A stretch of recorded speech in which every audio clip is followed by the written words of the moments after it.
시간 관계상 간단하게 이렇게 자기소개하고 넘어갈게요. 네.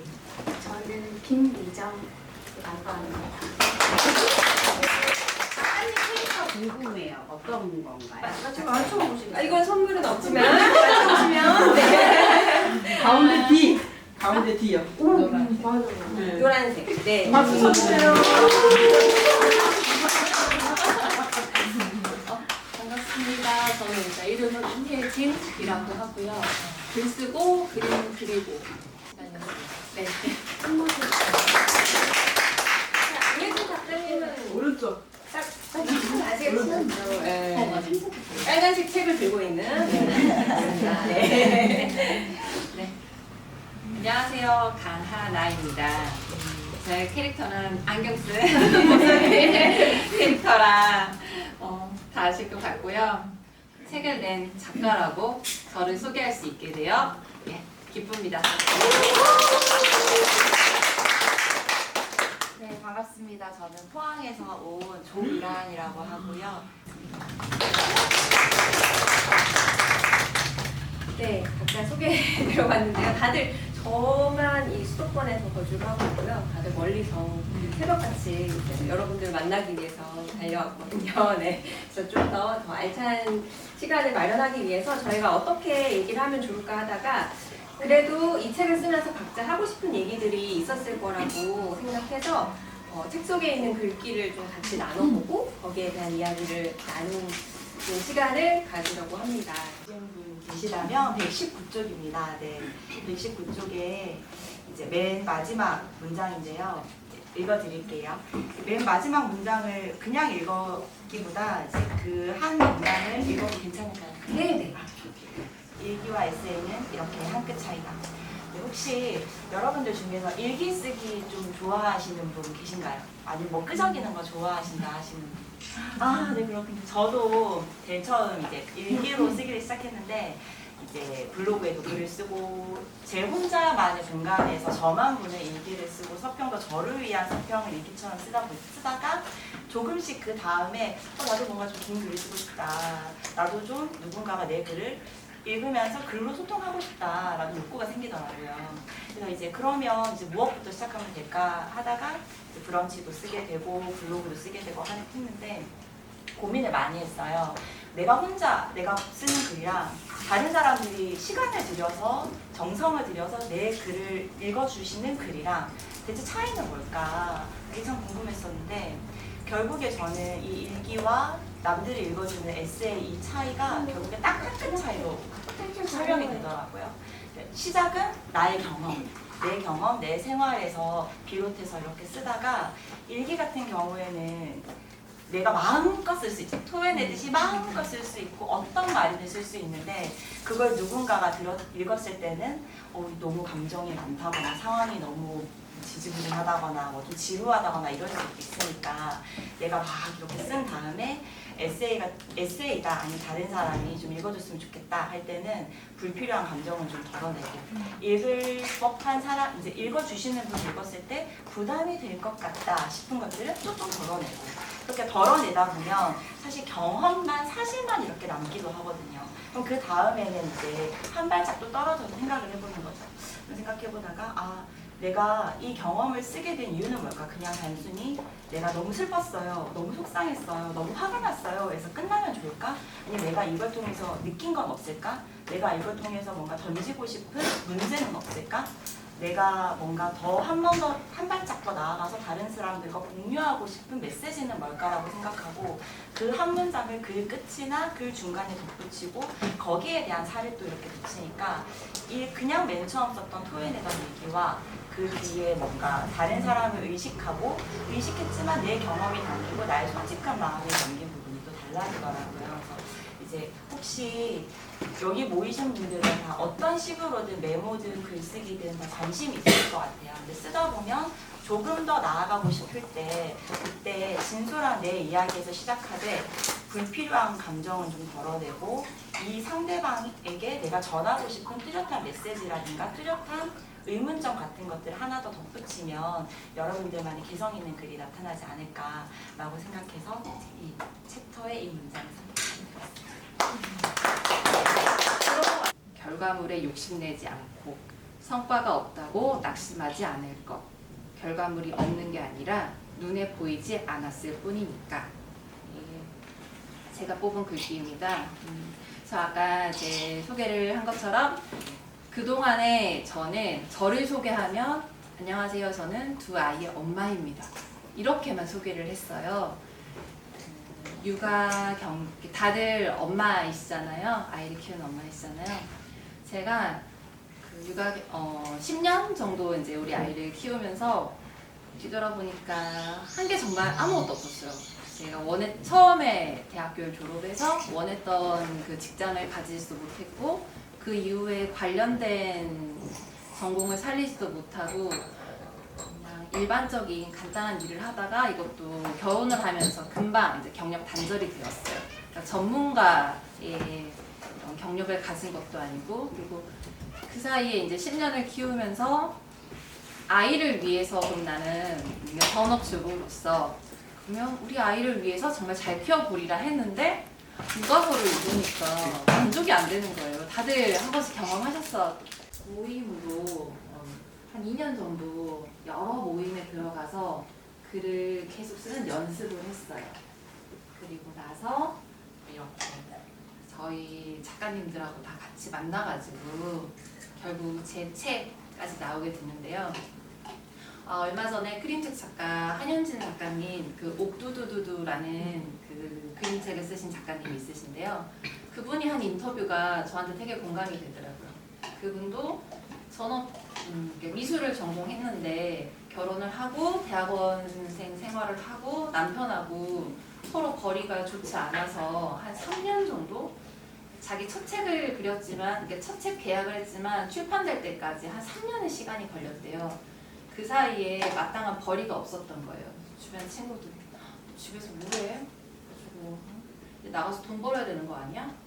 그러더래요. 근데 본인은 미술을 창작하는 미술 창작가인데 나는 이 시간 동안 놀고 있는 사람이 아니라 생산하기 위해서 그걸 준비하는 그냥 오늘 글 써야지 해서 써지는 게 아니라 많은 사색을 통해서 그리고 나의 여유 있는 시간 속에서 뭔가 이제 글감들이 솟아나는 거잖아요. 또 자기는 끊임없이 그 3년의 시간 동안 계속 생각하는 이런 사람이라고 생각했는데 주변 사람들은 자기를 다 잉여인간으로 봤다라고 하더라고요. 그리고 3년 그 시간 자기 그렇지만 이제 책이 출간되고 나서 그 작가님이 지금 1년에 한 번씩 매년 이제 책이 출간이 되고 있거든요. 그래서 작가님이 나는 잉여인간이 아니었다. 그 시간이 있었기 때문에 내가 내 작품이 이렇게 나올 수 있었다라고 이야기를 하셨어요. 저도 같은 생각을 했습니다. 저한테 육아 10년이라는 그 시간 동안 나는 잉여인간이었나? 우리 가족들한테 아무 쓸모가 없는 사람이었나? 이런 생각을 했었는데 책을 읽고 이제 글쓰기 모임을 하고 본격적으로 제가 글을 쓰기 시작하면서 그 생각에서 벗어났어요. 제 자존감이 올라갔고 우울증도 떨쳤고 그리고 내가 어떤 성과물 이 책이 이제 10년 뒤에 나온 책이죠. 육아 10년 뒤에 그리고 글쓰기 모임을 한 2년 하고 나서 그 뒤에 나온 결과물이잖아요. 그 사이 동안 내 눈앞에 어떤 결과물, 성과물이 없었지만 그게 아무것도 아닌 게 아니었다. 단지 내 눈앞에 보이지 않았을 뿐 내 마음속에서 가지고 있었던 거예요. 제가 그래서 이 부분을 뽑았습니다. 결과물에 욕심내지 않고 성과가 없다고 낙심하지 않을 것. 그건 없는 게 아니라 단지 눈에 보이지 않았을 뿐입니다. 네. 제 이야기는 여기까지입니다. 때로는 힘들고 두려운 나의 일부까지 드러내야 하는 이 고단한 작업을 왜 하고 싶은지 그 이유가 분명해야 하루 이틀 끄적이는 일을 넘어서 쓰는 사람이 될 수 있다고 믿기 때문이다. 자신이 왜 쓰고 싶은지를 알고 쓸 수밖에 없는 이유가 명확한 사람은 글쓰기를 지속할 확률이 높다. 그런 사람은 수시로 찾아오는 권태감도 어떻게든 이겨내보려고 애쓴다. 타인에 의한 동기부여는 한계가 있으므로 스스로 이유를 찾아야 한다. 여기까지 제가 공유하고 싶은 문장이었거든요.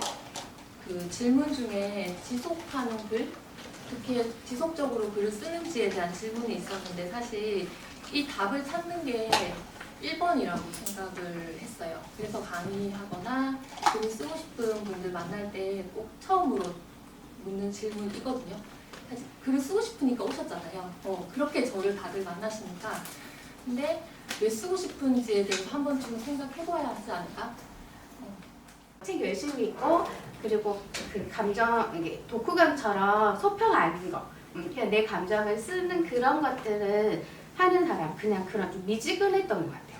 그런데 제가 글쓰기 아까 작가님도 말했던 것처럼 책을 읽으면 쓰고 싶은 마음이 드는 것 같은데 그걸 계속 이렇게 억누르고 있다가 기회가 생기니까 또 덜컥 할 수 있었던 게 코로나 시절이었던 그것도 되게 크게 작용을 했지만 이게 계속 남아있던 것 같아요. 내가 글을 쓰는 엄마, 이런 에세이를 썼던 엄마는 아닌데 항상 뭘 썼어요. 가계부 뒤에다가도 막 쓰고 제일 먼저 엄마에 대한 걸 쓴 이유가 내가 그걸 인정하고 난 글을 쓰고 싶은 사람이구나. 잘 쓰고 싶어 하는 사람이구나. 그래서 쓰면서 되게 부끄러웠거든요. 다 잘 쓰는 것 같은데 저만 막 이상한 글을 쓰는 것 같은 거예요. 그래도 이렇게 붙어 있었던 거? 같이요. 함께 쓸 수 있었던 건 이게 그 쓰고 싶은 사람이라는 씨앗이 정말 있구나. 그래서 아까 우리 하나 선생님 말씀 들을 때도 작가님 말씀 들을 때도 그 우울하고 했었지만 그렇게 활동했던 것들을 아이들이 보면 나처럼 나중에 엄마처럼 쓰는 사람이 될 수 있겠구나 그런 생각을 하면서 이렇게 제가 이걸 오늘 나누고 싶었습니다. 네, 읽어드릴게요. 무조건 1등이 최고고 이왕이면 상을 받아야 하고 열심히가 아니라 잘해야 한다는 세상의 잣대에 나는 더 나은 사람이 되기 위해 무던히도 애를 썼다. 내가 있는 자리를 인정하기보다는 두세 발 앞선 자리만 바라보며 성과를 내는 것에 초점을 뒀다. 그런데 글을 쓰면서 깨달았다. 나는 더 나은 사람이 되지 못한 게 아니라 원래 꽤 괜찮은 사람이었다는 사실을. 어릴 적 나는 의사가 되기를 포기한 사람이 아니라 엄마를 위할 줄 아는 따뜻한 마음씨를 가진 아이였고 잘하는 일로 진로를 결정할 줄 아는 학생이었으며 주어진 것을 겸허히 받아들여 최선을 다하는 성인이었다. 또한 지금 나는 두 아이와 가정을 위해 기꺼이 나의 길을 우회하는 사람, 생명을 길러낸다는 것이 이 세상 어떤 일보다 값지다는 사실을 아는 사람, 아이들과 우리 모두의 미래를 위해 친환경적인 실천을 지속하고자 노력하는 사람, 피어나는 새싹의 초록과 떨어지는 낙엽의 빨강을 지나치지 않으며 소소한 행복을 누릴 줄 아는 사람이다. 그러니까 나는 이미 이대로도 좋은 사람이다. 네, 자존감이 너무 심하죠. 근데 글을 쓰면 그런 자존감이 점차 더 올라오는 것 같아요. 그 이유가 처음에 글을 쓰면 보통 이제 자신의 살아온 생에 대해서 얘기를 많이 하시거든요. 근데 그렇게 쓰고 나면 쓸거리가 좀 없어져요. 그렇지 않나요? 이제 저희가 뭐 막 60년, 80년 이렇게 산 게 아니다 보니까 그렇게 다이나믹한 경험을 하지도 않았고 그래서 쓸거리가 없어지다 보면 정말 소소한 것들에 대해서 관심을 갖기 시작하고 그리고 내가 해왔던 그런 일상에 아주 순간순간 행복했던 기억들을 찾으려고 노력을 하거든요. 그런 게 글쓰기를 통해서 이루어지면서 내가 지금 잘 살고 있구나. 난 그때도 괜찮았고 지금도 괜찮았구나 라는 거를 느끼고 깨닫는 계기가 되는 것 같아서 글을 쓸 때 뭔가 왜 아까도 말씀하셨지만 내 글 불협병이 있거든요. 내 글만 이상해. 내 글 너무 이상한 것 같아. 끝맺으면 안 돼.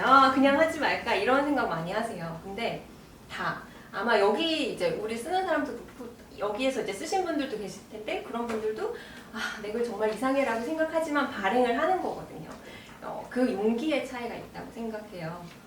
그래서 내 글 불협병을 다 갖고 있으니까 너무 의식하지 마시고 어떤 거라도 써보면 좋지 않을까. 그러다 보면 저처럼 이렇게 자존감도 올라가고 나 꽤 괜찮은 사람인 것 같아 라는 생각을 할 것 같아서 꼭 읽어드리고 싶었습니다.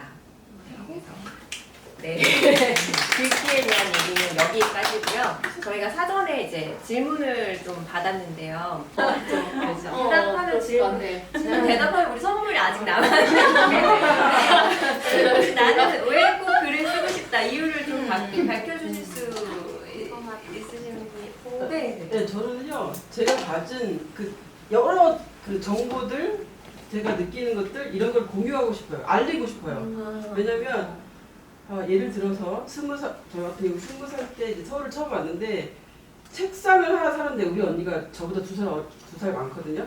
제가 용산구 보강동에 살았어요. 근데 이 두 아가씨가 책상 하나 사자고 청계천을 간 거예요. 그래서 하루 종일 찾아봤거든요. 을지로 이쪽이 청계천이잖아요. 그래서 그쪽에 갔다가 집에 딱 오면서 알았어요. 우리 동네에 책상방을 있구나. 그래가지고, 그러니까 그때는 왜 이렇게 물어보셔도 되잖아요. 근데 20살, 22살 아가씨가 못 물어본 거예요. 그래서 그러니까 예를 들어서 그런 식이고, 그러니까 뭘 하나 물어보고 싶은데 못 물어보는 사람들이 생각보다 많더라고요.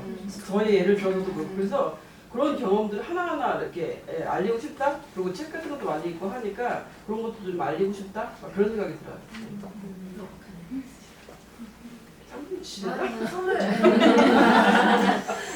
선물은 원래 노계진 작가님의 책으로 선물을 지금 진정해 주시면 네. 열의가 돋네요.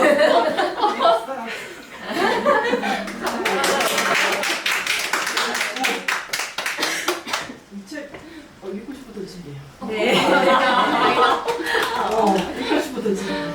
리액션이